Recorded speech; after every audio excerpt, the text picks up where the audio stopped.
You're listening to Recovery Survey, the podcast that shatters stigmas around different types of addictions and takes a deep dive into spiritual principles.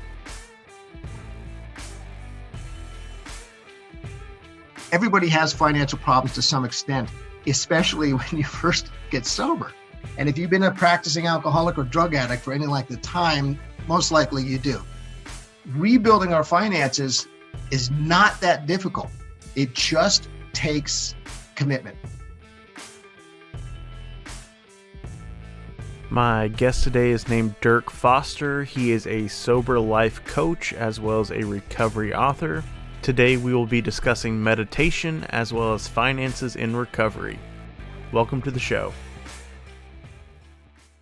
Yeah, hi, my name is Dirk Foster, and I am a self-proclaimed or a sober lifestyle coach. I'm actually a certified recovery coach, certified sober coach, and a certified life coach. I am also the author of 6 books about addiction and recovery. Several of them are bestsellers. So I spend majority of my time focusing on not only my own sobriety, but helping other people, guiding people through their own sober journey. I work a lot with people who are in the early stages of recovery, anywhere from 3 days to 3 years. That's generally the pocket when I find that most people need the most assistance and guidance in life. And I specialize in helping people rebuild and repair their lives in sobriety, so that they can achieve the goals that they want in their life, they can stay sober, and they can have a successful and healthy sobriety. And so that's where I'm at. And I've been sober for 13 years. I just celebrated my 13th year in December 9th, and very happy to be sober, and I love every minute of it. Wow, that's awesome, man. I didn't realize that you'd written 6 books. I saw a couple on the website, but I don't think I scrolled far enough. That's very impressive. Thank you. Yeah, it's been a productive couple of years. I decided at one point I decided I want to write a book about prayer and meditation in recovery, because that's a big part of my recovery. I'm a 12-stepper, and that was a big emphasis in the 12-step program. And I realized that a lot of people don't either know how to pray and meditate, which seems strange, but it's a mystery to a lot of people. Not only the how to do it, but the significance of prayer and meditation in recovery and in sobriety, because it was a huge part of my sobriety. Always has been prayer and meditation. So I wrote a book about it, and it turned out to be very popular. A lot of people really want some guidance when it comes to prayer and meditation, which is part of step 11 if you're a 12-stepper. And it turned out to be very popular. So from there I decided, well, there's seems to be a hunger for some knowledge about recovery and sobriety. So I just kept writing books about what I've learned and what I've known. And so far I've written books about health and nutrition and finances and sobriety, and my own recovery journey through the 12-step program, and a few other things. So it's been an interesting and an exciting experience, to say the least. Well, if you don't mind, I'd love to dive a little bit more into that topic of prayer and meditation, because I know just from me personally, that's definitely an area that I've struggled with. I've learned a little bit about it along my journey in recovery, but there's definitely still room for improvement. Sure. So I would love to hear more about that. Well, for me, the best way to talk about it, for me, meditation for me has been really essential to my recovery. When I was first getting sober, my first sponsor, Paul, used to say that, trying to listen to his own brain was like trying to go to a multiplex movie cinema and trying to run from one theater to the other, trying to watch all the movies at the same time. And that really described my own brain. We call it the monkey brain, because there's so much chatter, there's so much chaos going on in our brains. And that's pretty normal for human beings. But for addicts, it can be pretty disturbing. It can be pretty frustrating. It can be pretty aggravating, especially when we're still in our addiction or when we're new to sobriety. So when we try and close our eyes and meditate, meditation isn't complicated. And I'll go over just a real basic way to meditate, but it's not complicated. What's complicated about it is trying to be comfortable with the chatter going on between our ears, all the chaos, the storm of thoughts and ideas and images. And it can be scary. I remember when I first started trying to learn how to meditate, I would close my eyes, and it was it was terrifying sometimes. I couldn't do it for more than about 2 or 3 minutes without, it was like I would have to open my eyes just to get the images out of my head, or the thoughts of it, or the guilt or the shame or the regrets or whatever it was. I would just be bombarded by so much, so many thoughts, and a lot of it was real negative. So what I had to learn how to do, and I think it's essential to sobriety and to anybody, you're sober or not, it's a really important thing to do, is to try and meditate. It's a real gift if you can learn how to do it in the most basic form. Is that once I was able to learn how to meditate, it gave me an opportunity to become somebody who's viewing my own mind, to step back slightly and be able to watch my own mind in action, and to see it as somebody viewing it, not being caught in it. And I know it sounds a little odd, but once I was able to do that and to watch my mind in action and to be able to be comfortable with what it was doing, it started to settle me down. It started to calm me down. I became much more peaceful throughout the day. If I could just learn how to sit quietly for a few minutes at a time every morning and just observe my mind and just be okay with whatever came in and out of my brain, and just be okay with it, just kind of let it go and let it pass through my mind, I was much calmer throughout the day, and I found that was really key for me in early sobriety, and still to this day. And as I kept practicing, I found that I could do it for, 3 minutes, then for about 4 or 5 minutes, and then eventually 10 minutes, 20 minutes, up to around 30 minutes, and just sit quietly and just observe my mind. And once I was able to observe my mind, I was able to start quieting my mind. And with breathing exercises, you can get to a point where you can really settle down a lot of your thought process. And, you're always going to have thoughts coming in and out, but it just slows down and quiets down. It's really interesting. It's kind of like if you have an unruly child or a rambunctious puppy, running around, you got to figure out a way to get it to settle down and quietly, just have nap time, quiet down, and that's kind of what meditation does. And that's what it did for me. And just to kind of go back and talk about the simplest form of meditation that I found is just sit and breathe, just sit quietly and comfortably. I do it cross-legged. You don't have to. Close your eyes and just watch your breath, and just watch your breath go in and out, and just observe your breath going in and out of your nose. Watch feel your chest and your shoulders rising and lowering, and don't exaggerate it. Just do it naturally and just concentrate on your breath. That's it.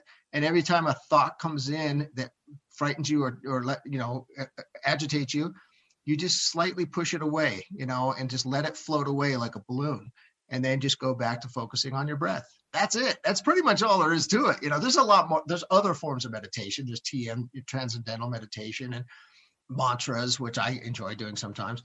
But the most basic form of meditation is just closing your eyes and focusing gently on your breath and letting your thoughts come and go as they please. And that's it. But it's been huge for me. It's been great for recovery for me. And I enjoy it. In fact, before we started talking, I sat down for a few minutes just to calm my mind and meditated on the couch. And it's nice. It just feels really good. And it really helps in recovery, I think.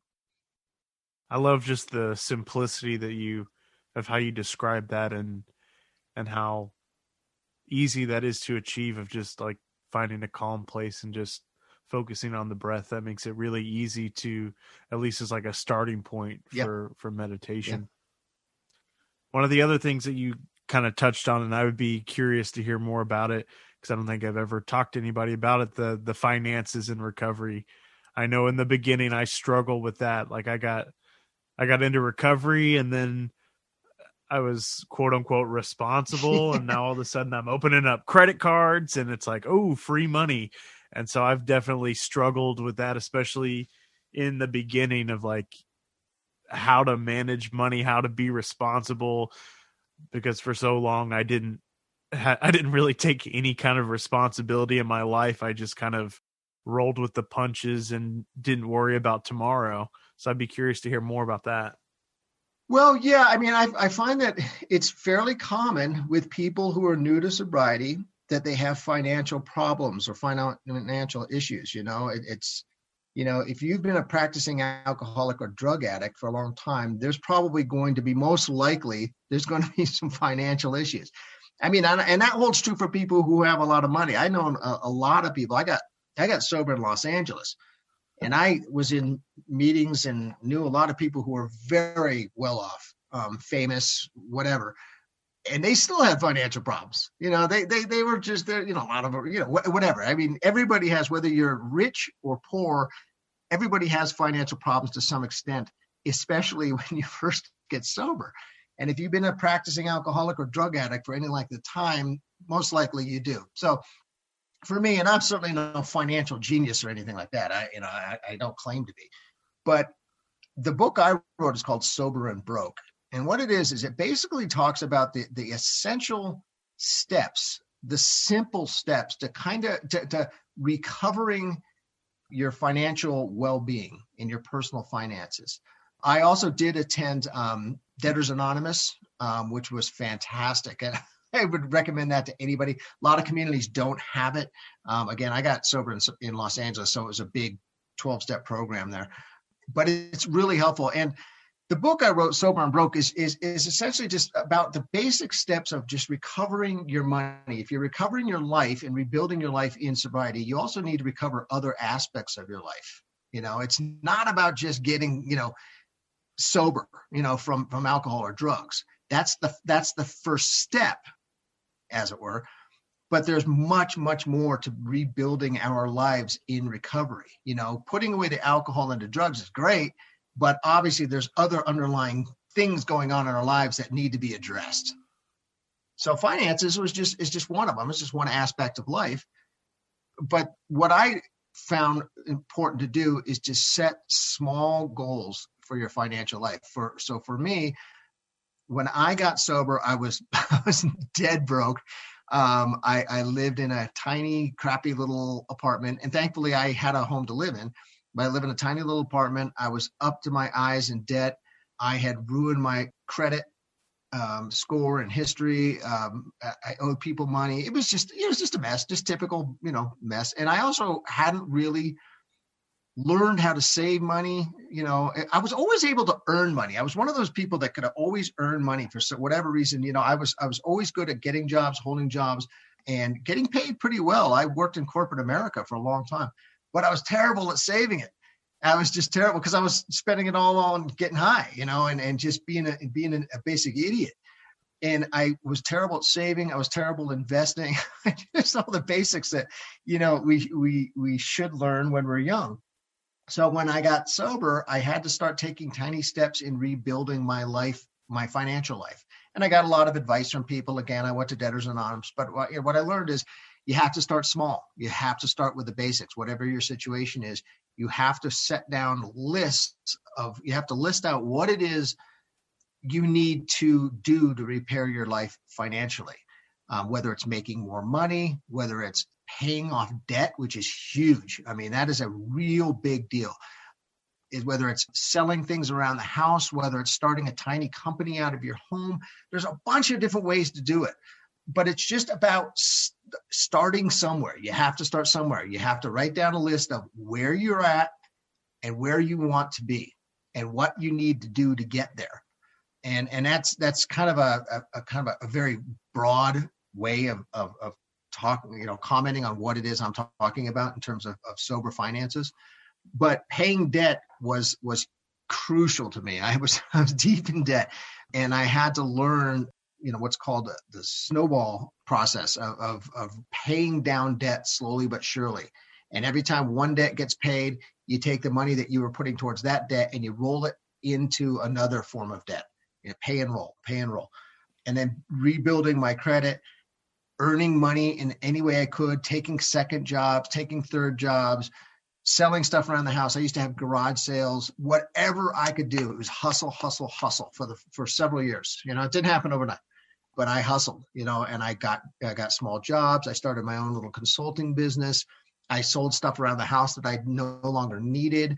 I stopped taking on any debt. I cut up all my credit cards. and I just kept a debit card. That's it. I cut my cable bill, everything, just, you got to just almost start from the beginning. It's almost like when you first get out of college and you have nothing and you start building up and up and up, which is what I didn't do when I first got out of college.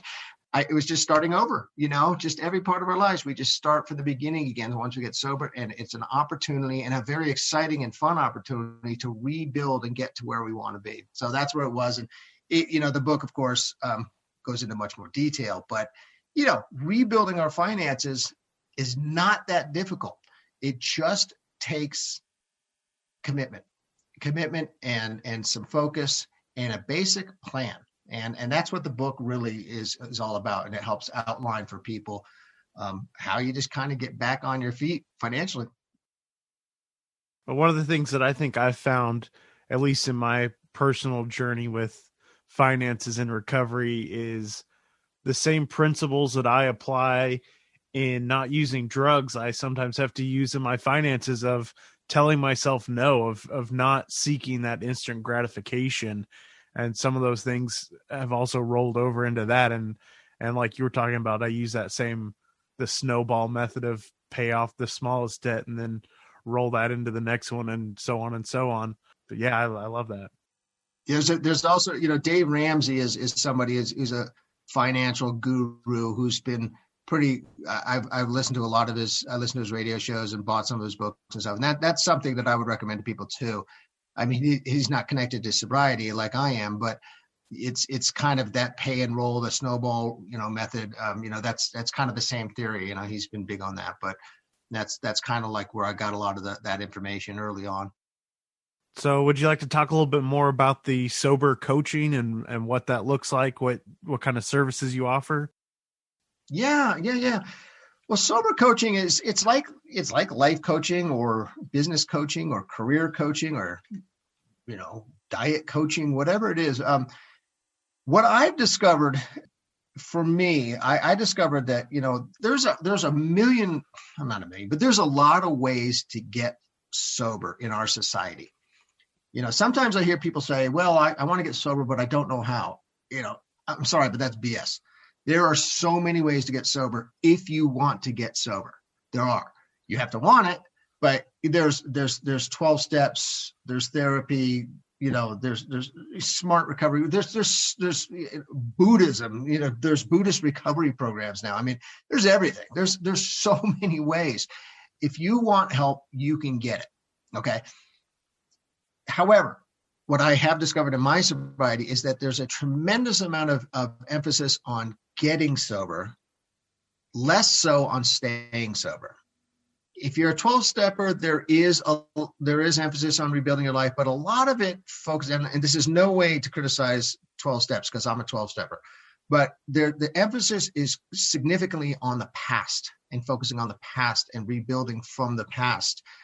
You hear that in meetings a lot, what I used to do, the war stories, and I love it, and it's great. It's wonderful. But there's less emphasis in society and in the recovery world on staying sober and rebuilding our lives. Okay. And it's starting to happen more and more in society, but the emphasis has traditionally been on the past and confronting our past and rebuilding from there. What sober coaching is all about and recovery coaching is all about is focusing on the future. So as a recovery coach, and I got certified through the Addictions Academy through Dr. Callie Estes, and the recovery coaching and sobriety coaching is about focusing on the future and rebuilding our lives for the future. And I'm a huge proponent of that and always have been. When I was first getting sober and rebuilding my lives, what a part of the recovery program and the 12 steps is going out and helping people and reaching out and helping others. That's a big part of our recovery. And I find that it's really important to emphasize to people that once you get sober, the road doesn't end there. It's not like, okay, I got sober, now let's get back to life. It doesn't work that way. You have to rebuild your life, and you have to rebuild a future that's healthy and positive and always growing and always evolving and always changing. And that's what sobriety coaching is about. It's about building that future for yourself. And, yes, you want to keep talking about the past with your sponsor or your friends or your people in your network in recovery. You want to keep working on your soul and your mental state in that. But it's important to set goals for yourself for the future and not just settle. You can't just settle in sobriety. You can't, because if you do, if you just kind of sit back and go, okay, I'm sober, I'm cured now, you're toast. I mean, I've known so many people, I'm sure you have too, that either relapse or die quickly because they settle and they just say, oh, I'm good, I'm cool, I can probably have that drink now, or I can, whatever, take my drug of choice. So we can't settle. So in order to not settle, it's important to keep moving forward. Okay, it's sort of like the shark swimming. If once it stops swimming, it dies. And so in sobriety, it's kind of the same theory. We got to keep moving forward. In order to keep moving forward, we have to build a positive, healthy, successful sobriety in the future and never stop. And so sober coaching and sober lifestyle coaching, which is what I really emphasize, is about building a positive, sober lifestyle. And that incorporates and encompasses every part of our lives. That can be our careers, what we've talked about, our finances, our mental health, which is very important, our spiritual health, developing some faith or some understanding of a spiritual life, meditation, career, the friends we surround ourselves with, developing optimism and seeing the glass and learning how to see the glass half full instead of half empty. Developing gratitude. Gratitude is enormously important in sobriety. We have to be grateful for who we are and what we have, not what we did, not have those regrets. We have to have gratitude for the moment we're in right now and what we have to look forward to. No matter how bad life gets, because life is not always perfect. I'm not saying life is always great, because it's not. Life is life on life's terms. But sober coaching is about focusing on the future, rebuilding your future, and rebuilding your life and repairing your life going in a direction that you want it to go in, and setting goals for yourself and going out and achieving the things that you want in life. For me, going back to the whole, writing of books, my entire life since the fourth grade, I wanted to be a writer.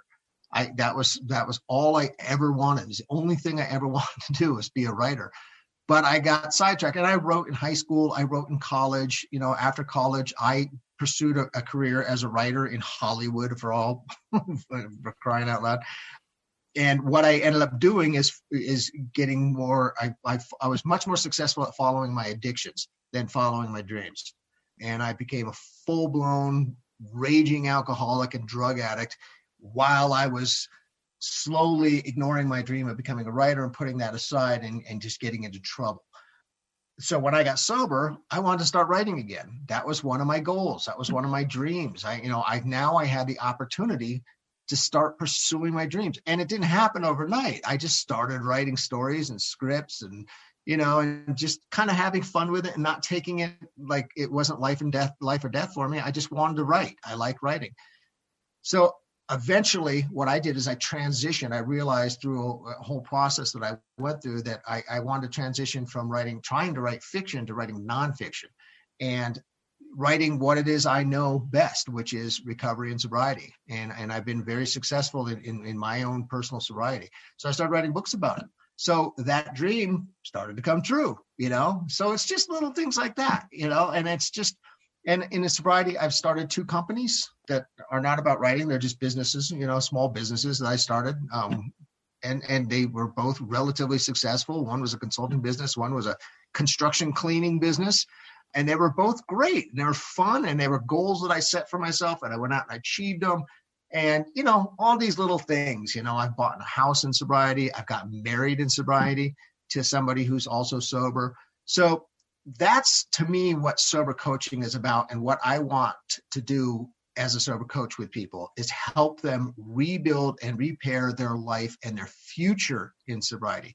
That's what sober coaching is about, rebuilding your life and focusing on the future and being positive and being healthy and trying to be successful to the best of your abilities. So that's really what it is. It's not rocket science. It's just, guidance from somebody who's not only professionally trained, but has personal experience in the topic of addiction and recovery. So is that a service that you offer virtually, or is it just an in-person thing? Oh, no, virtually for sure. Yeah, no. Everything in person, virtually, by phone, nowadays with Zoom and FaceTime and, Skype. I don't use Skype, I use Zoom, but there's plenty of ways. In person is great. Some people prefer it, but, nowadays I live up in the mountains, in the Sierra Mountains, which was another dream of mine I always had. And once I got sober, I achieved that dream because I rebuilt my finances. I actually made a little bit of money. I saved some money, and I was able to take enough money and get the hell out of LA and move up to the most beautiful spot in the world up in the Sierra Mountains. It's incredible. But living up here, it's difficult to reach as many people as one wants in person. So virtual coaching has changed everything. It's great. I mean, you can help people, in India, if you want, in Pakistan or in New York, and just, like we're having a conversation on this podcast right now. So, it helps to have it, I think having a little bit of FaceTime, either virtually or in person is nice, is good. But yeah, it doesn't have to be in person. Virtual is good. It all works. Awesome. Well, we're kind of getting towards the end of the show, and usually I just like to open the floor up for the guests to share whatever's on their heart, whether that's on the topic we've been talking about or totally off the subject. So whatever you have on your heart, man. Well, first of all, thanks, Brett, for having me on. This is great. I love talking about recovery and sobriety. It's like, to me, for 13 years in this, I still love it. But, I just like to always send out a message to the world that, if you are struggling, if you think you may have an addiction problem or there's help for you. There is. You just have to ask. You just have to seek and find it. You can ask me. You can ask. I'm sure Brett would be willing to guide you in the right direction. You can do 12 steps. There's so many ways to get sober, and you can do it anonymously. You can do it publicly, however you want. If you think there's a problem, just ask for help. It's not that complicated. It can be a little painful. It can be a little awkward getting sober. It's not easy, but it can be done, and it's worth trying.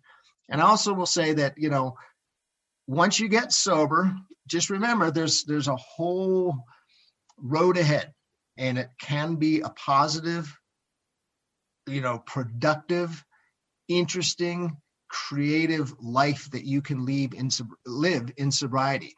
But sometimes you just need some guidance. We all need guidance in every part of our lives. So if you need guidance, I'm available. There's other people I know, if you're not comfortable with male coaches, I know women, sobriety coaches who can help you out. There are resources and help to get you back to your life, rebuilding your life, repairing your life in a positive way. Get sober, do the best you can, and get some guidance. Build yourself a network, a team of sober people around you.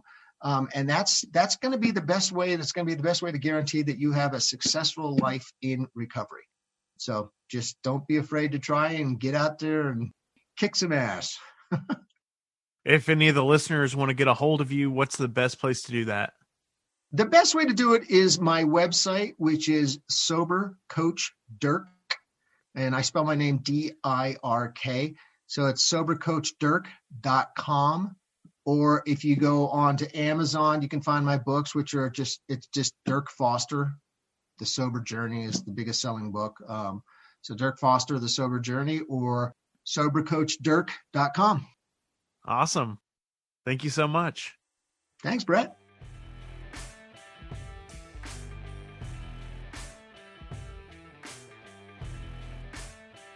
Dirk, thank you so much for coming on the show today.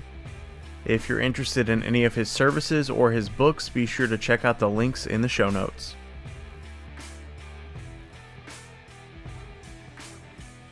You've been listening to Recovery Survey. If you got anything out of today's episode, I'd ask you to please leave us a 5-star review and share this episode with a friend.